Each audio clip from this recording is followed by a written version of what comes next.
ಆಕಾಶಕ್ಕೆ ಹೋಗಿ ಬರೋದುಂಟಲ್ಲ, ಇದೇನು ಆಟ ಅಲ್ಲ, ಅದೊಂದು ದೊಡ್ಡ ಡಬ್ಬ.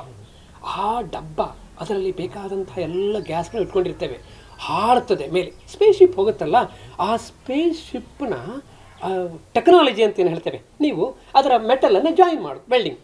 ಈ ವೆಲ್ಡಿಂಗ್ನಲ್ಲಿ ಎಲ್ಲಿಯಾದರೂ ಒಂದು ಸಣ್ಣ ಏನು ಆನ್ಸ್ಟ್ರಮ್ ಥಿಕ್ನೆಸ್ ಸ್ಪೇಸ್ ಉಂಟಂತಾದರೆ ಮೇಲೆ ಹೋಗುವಾಗ ಆ ಹೀಟಿಗೆ ಅದು ಎಕ್ಸ್ಪಾಂಡ್ ಆಗ್ತದೆ.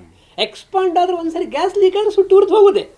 ಇದು ನೀವು ಅಲ್ಲಿರುವಂಥ ಟೆಕ್ನಾಲಜಿ, ನೀವು ಚಿಪ್ಪುಗಳು ವ್ಯವಸ್ಥೆಗಳು ಮಾತ್ರ ಅಲ್ಲ, ಪ್ರತಿಯೊಂದು ಅಂಶ. ಇಸ್ರೋದಲ್ಲಿ ಆ ಒಂದು ಸ್ಪೇಸ್ ಶಿಪ್ಪನ್ನು ಕಳಿಸ್ಬೇಕಾದ್ರೆ ಟೆಸ್ಟ್ಗಳು ಎಷ್ಟು ಪರ್ಫೆಕ್ಟ್ ಮಾಡ್ತಾರಂದರೆ, ಇದು ಪಾಪ ಅವರು ಬ್ಯಾಡ್ ಲಕ್ ಮೇಡಮ್, ಇದು ಕಲ್ಪನಾ ಚಾವ್ಲಾ ವಾಪಸ್ ಬರುವಾಗ ಹಾಗಿದೊಂದು ಸಣ್ಣ ಮಿಸ್ಟೇಕ್ ಆಗಿ ಅದು ಓಪನ್ ಆಗಿಬಿಟ್ಟು ಅವರು ಸುಟ್ಟು ಉರಿದು ಹೋದದ್ದು ಆಕಾಶದಲ್ಲಿ.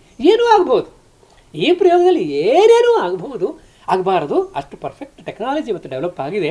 ವಿಶ್ವದಲ್ಲಿ ಟೆಕ್ನಾಲಜಿ ತುಂಬ, ಸೈನ್ಸ್ ಆ್ಯಂಡ್ ಟೆಕ್ನಾಲಜಿ ತುಂಬ ಪರ್ಫೆಕ್ಟ್ ಆಗಿದೆ. ಆದರೂ ಸಹ ಅಚಾನಕ್ಕಾಗಿ ಈ ರೀತಿ ಅವಘಡಗಳು ಆಗೋದಿಲ್ಲ ಅಂತ ಹೇಳಿ ಬರೋದಿಲ್ಲ.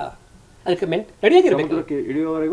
ಅಯ್ಯೋ, ಇಳಿದು ಕೆಳಗೆ ಬಂದು ಅವ್ರು ಬರೋದು ಇನ್ನೊಂದು ಸ್ವಲ್ಪ ಇನ್ನು ಬಂದಾರು, ಯಾಕಂದರೆ ಅವರ ಆರೋಗ್ಯ ಈಗ ನೀವು ಸ್ವಲ್ಪ ಕೆಲವು ದಿವಸಗಳಲ್ಲಿ ದೇಹ ರೆಡಿಯಾಗಬೇಕು, ಮನಸ್ಸು ರೆಡಿಯಾಗಬೇಕು. ಬಂದ್ರಲ್ಲ, ಭೂಮಿ ತಲುಪಿದ್ರಲ್ಲ, ಹಾಗೆ ಅಷ್ಟಂಶ ಸೇಫ್.